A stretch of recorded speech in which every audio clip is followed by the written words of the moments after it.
Le soir du 7 novembre 1990, de puissantes lumières sont apparues au-dessus de la place Bonaventure à Montréal. Un événement dont ont été témoins des dizaines de personnes. Mais de quoi s'agissait-il au juste? De lumière provenant de grues d'un chantier à proximité ou plutôt d'un véritable ovni? C'est le mystère que tentera d'élucider notre enquêteur aujourd'hui.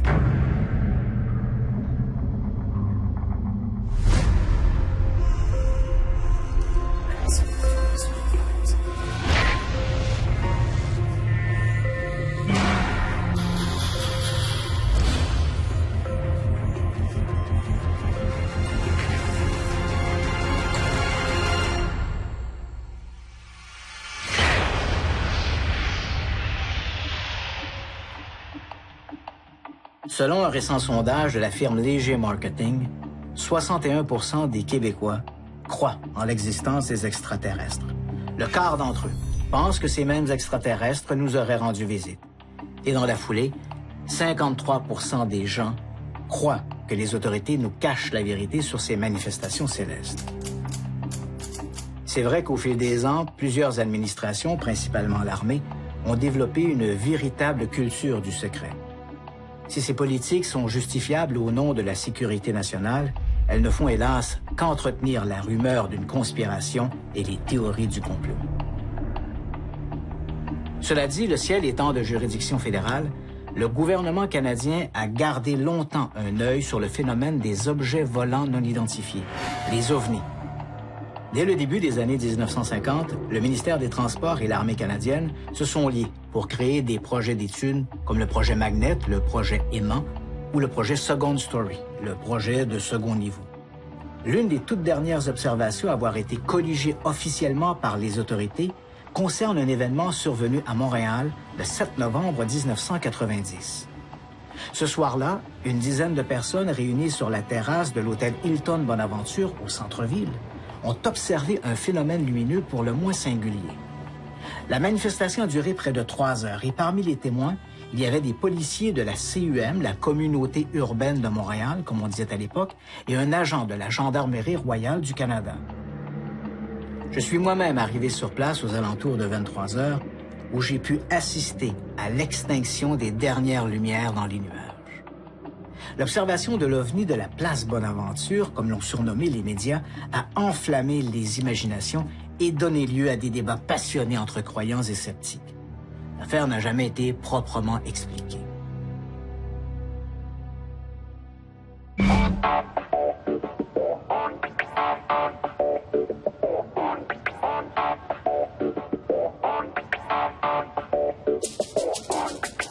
Christian se rend là où est survenue l'apparition de l'OVNI, soit la place Bonaventure dans le centre-ville de Montréal. C'est ici, il y a 26 ans, que s'est produit le fameux incident qui a déclenché une tempête médiatique, l'OVNI de la place Bonaventure.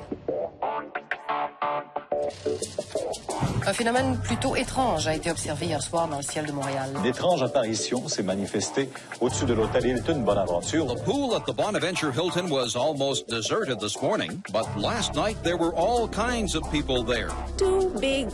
It looks like moon. Plus d'une centaine de personnes à la piscine de l'hôtel Bonaventure Hilton ont eu la surprise de leur vie. Entre 2 et 5 lumières et un faisceau lumineux quasi stationnaire. Pour en parler avec nous, j'ai donné rendez-vous à Luc Morin, qui était policier à la Gendarmerie royale du Canada, et Mario Boily, un employé de l'établissement. Comment ça s'est passé pour vous? Quelle heure était-il à ce moment-là? Il devait être 8 heures. En quelle soirée? Juste à cet endroit-là. Ouais. Il y avait un genre de ovale. OK. Et puis une plus petite au milieu, un peu plus foncée. Et il y avait 6 spots. OK, autour. Qui n'étaient pas trop brillants parce qu'il y avait des nuages un peu. Là, ça avait pas un son, pas de bruit, absolument rien. Est-ce que l'objet se déplaçait à ce moment-là? Moi, ce que j'ai vu, elle était là, puis elle restait là pendant 2 heures. OK.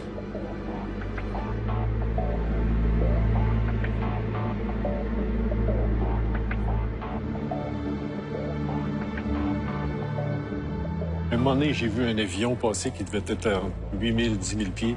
Puis, à mon estimé, il y avait au moins un autre 10 000 pieds avant d'arriver là. OK. Il y avait 6 lumières au début, après ça, il y en avait 4, après ça, il y en avait 3. Puis, quand quelqu'un de la presse est venu prendre une photo, il restait plus juste qu'un spot. Ouais. On voyait qu'ils étaient fixes, placés une là, deux autres comme ça, c'était fixe sur la plateforme. Est-ce que vous avez eu, à un moment donné, l'impression que ce que vous observiez aurait pu être un reflet? Impossible. Impossible. C'était trop immense, trop gros. Ça pouvait pas être un spot. Il y en a qui parlaient que c'était le reflet des spots de la piscine. Oui, oui, j'ai entendu La ça. police a fait fermer les spots du milieu de la Gauchetière. Mais non, ça restait là.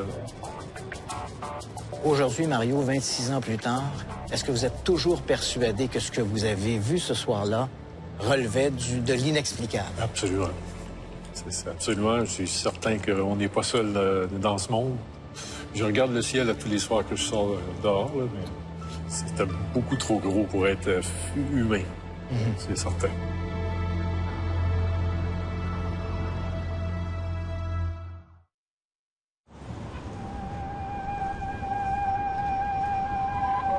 Après avoir entendu le témoignage de Mario Boily, Christian rencontre Luc Morin, ex-officier de la GRC qui a travaillé sur le dossier de l'OVNI de la place Bonaventure.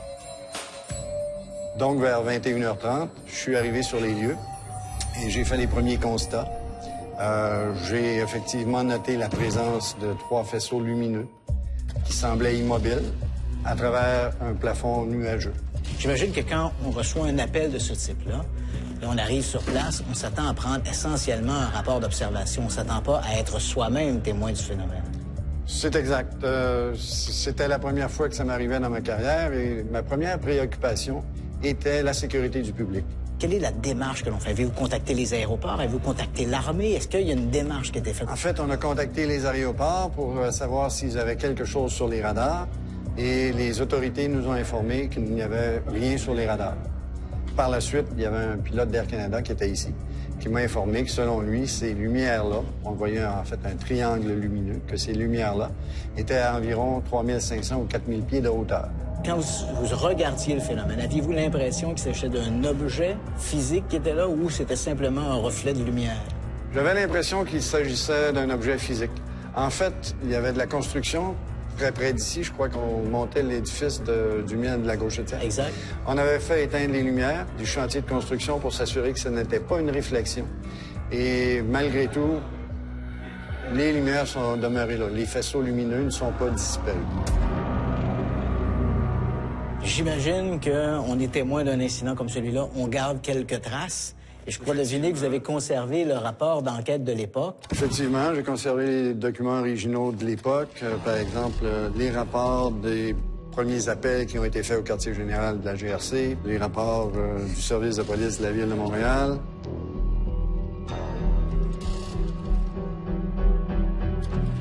Fait que le premier appel que j'ai fait, j'ai appelé la tour de Dorval.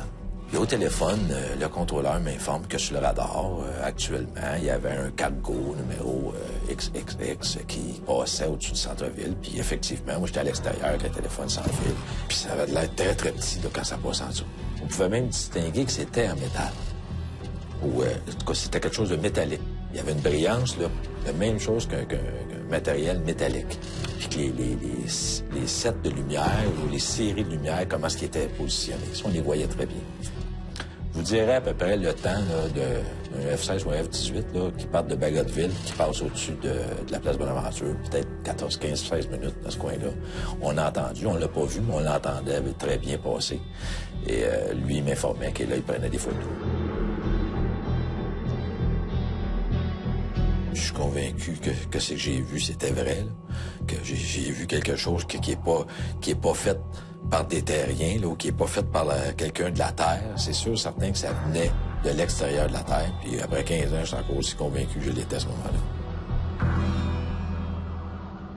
Quand on parle de cette histoire de l'OVNI au-dessus de la place Bonaventure, bon, il y a le 3 heures qui s'écoule, mais par curiosité, on aurait bien dû envoyer un hélicoptère pour essayer de voir de quoi il s'agissait. On aurait pu, par contre, les autorités policières, l'état-major de la GRC, étant donné le non-danger pour la sécurité du public, avait décidé qu'on ne prendrait pas cette voie-là. Effectivement, ça aurait pu être intéressant d'avoir un hélicoptère pour aller constater en quoi ça consistait, ces lumières-là. Ouais. Vous avez été témoin vous-même du phénomène. Vous avez parlé de ça autour de vous. Est-ce que des gens ont proposé des explications à ce que vous aviez observé? Il y a quelques explications farfelues, oui, qui ont été proposées. En ce qui a trait à savoir quelle était exactement la raison de ce phénomène-là, je crois sincèrement que c'était pas une réflexion de lumière. Je crois sincèrement qu'il y avait fort probablement un objet à cet endroit-là. L'observation que j'ai pu faire, c'est que l'objet s'était déplacé. Les trois lumières sont restées à peu près à la même distance l'une de l'autre et se sont dirigées vers l'est. Je ne sais pas ce que ça pouvait être. En fait, mais je suis persuadé que c'est quelque chose que je n'ai jamais vu auparavant. C'est inexplicable. Même après avoir rencontré des témoins et un inspecteur de la GRC, l'enquête demeure sans réponse formelle. Certains experts de l'époque évoquaient même la possibilité d'un phénomène météorologique inexpliqué. Christian parviendra-t-il à élucider ce mystère?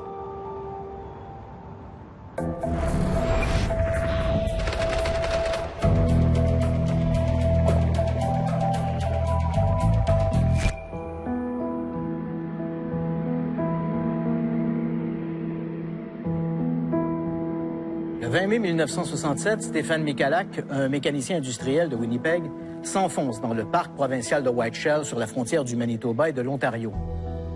Il compte y faire de la prospection minière. Vers midi 15, alors qu'il se trouve près de Falcon Lake, Michalak voit apparaître dans le ciel deux objets en forme de cigare. Les objets émettent un bourdonnement régulier et irradient d'une lueur rougeâtre, comme du métal chauffé à blanc. Puis l'un de ces objets amorce une lente descente et se pose à moins de 45 mètres du prospecteur, tandis que l'autre objet s'éloigne et disparaît dans le ciel.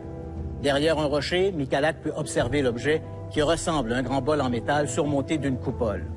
Sur cette coupole, Michalak note de petites ouvertures rectangulaires d'où émane une lueur violette. Cette même lueur est visible sur le côté de l'objet à travers une espèce de grille de ventilation. L'objet fait à peu près 10 mètres de diamètre pour une hauteur de 3 mètres. Puis soudain, une porte s'ouvre sur le côté de l'objet, comme l'iris d'une caméra.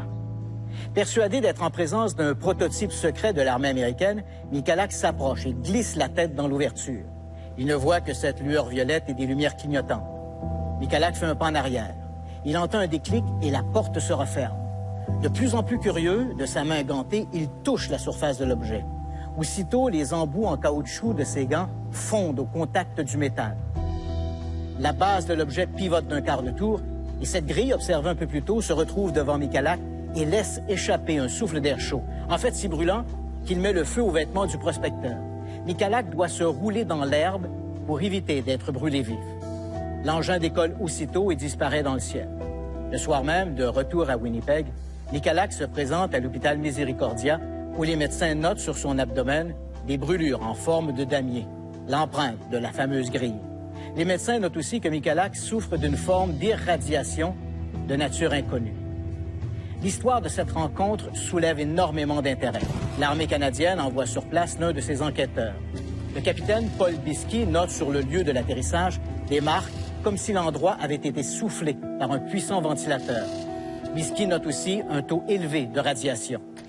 L'affaire Michalak ne sera jamais expliquée.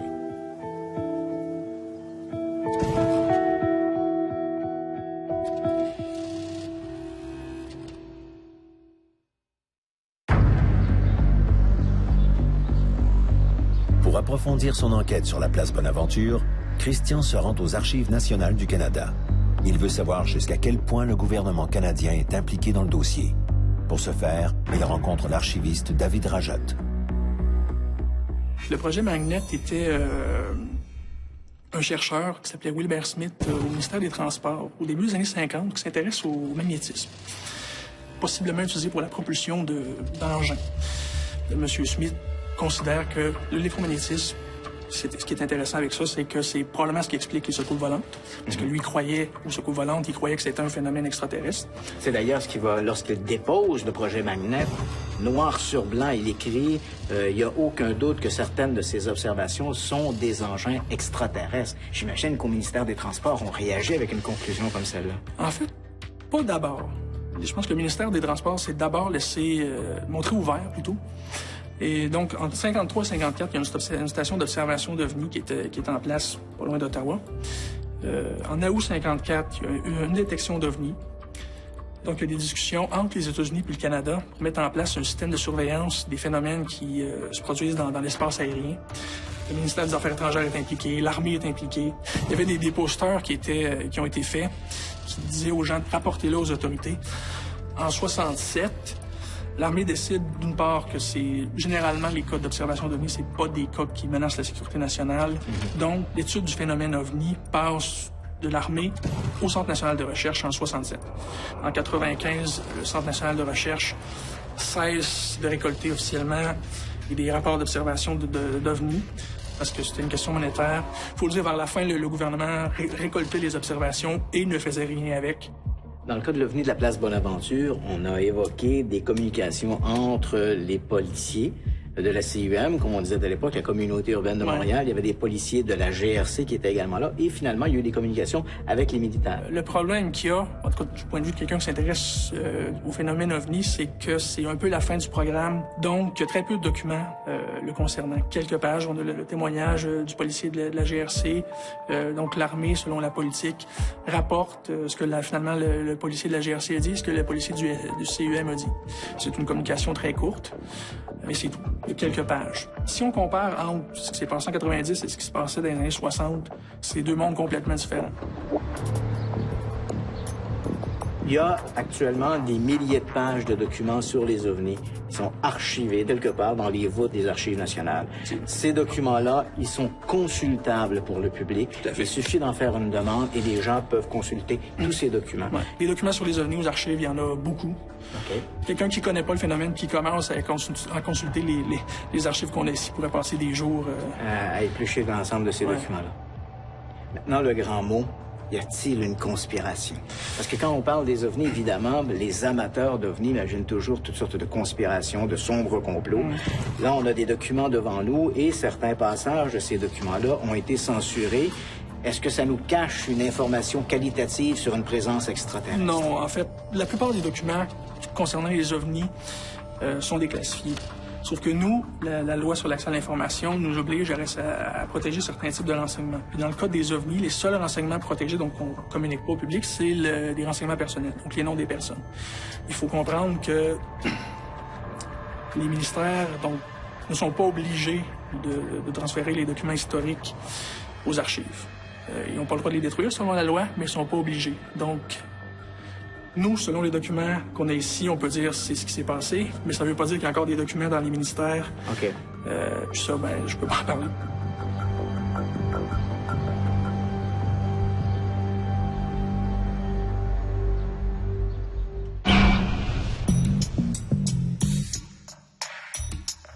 Christian a mis la main sur le rapport de Richard Haynes, chercheur en aérospatial de la NASA, pour savoir s'il est possible qu'il y ait eu un véritable OVNI dans le ciel de Montréal. Au lendemain de l'observation d'un OVNI au-dessus de la place Bonaventure à Montréal, j'ai été contacté par un homme d'affaires montréalais, Bernard Guénette, lui-même très intéressé par la question des OVNI. Guénette souhaitait colliger un maximum d'informations sur cette observation pour pouvoir les envoyer pour analyse à Richard Haynes, un spécialiste de l'optique travaillant pour le laboratoire Ames de la NASA. Le rapport, intitulé « Détails entourant la présence d'un grand objet volant au-dessus de Montréal », a été publié au printemps de 1992. Richard Haynes y reprend la chronologie des événements, expliquant comment l'objet est passé d'une couronne lumineuse à deux lumières blafardes, et ce, au fur et à mesure que descendait sur Montréal un important plafond nuageux. Le mouvement des nuages étant connu grâce au relevé d'Environnement Canada, Richard Haynes estime que l'objet évoluait ce soir-là à une altitude comprise entre 1060 et 2700 mètres et que son diamètre, d'après son évaluation la plus conservatrice, était de 540 mètres, soit l'équivalent de 5 terrains de football. Richard Haynes rejette la possibilité que l'objet puisse être un phénomène atmosphérique ou astronomique, justement à cause de cette couverture nuageuse. Richard Haynes rejette aussi la possibilité d'un reflet sur les nuages. Ce soir-là, la couverture nuageuse est passée de 1600 à 1100 mètres. Or, il faut savoir que dans le cas d'un reflet, plus la surface réfléchissante se rapproche de sa source, plus cette source devient lumineuse et définie. Dans le cas de l'OVNI de la place Bonaventure, l'objet a réagi de manière tout à fait différente. Richard Hines conclut que les preuves attestant la présence d'un grand objet volant inconnu au-dessus de Montréal sont tout à fait indéniables et que la nature de cet objet demeure pour l'instant non identifiée.